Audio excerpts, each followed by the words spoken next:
Amazing morning everyone! Ako po si Bernadette Pasis. Isa rin po ako sa natulungan ng ating Amazing Pure Organic Barley.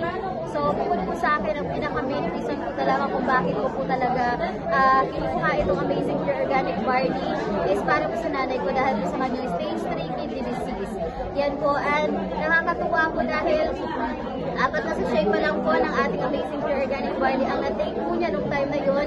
Nag-iba na po talaga yung feeling niya. Yung dati nagsusuka, lagi po nahihilo, ayan, so hindi po siya makatayo sa higaan. So, ito po ang nakatulong sa kanya nung time na yun. And as of now po, ay clear na po ang kanyang stage 3 kidney disease dahil po sa ating Amazing Pure Organic Barley. So, napaka-blessed po natin dahil po sa product na ito na nakakatulong po talaga siya.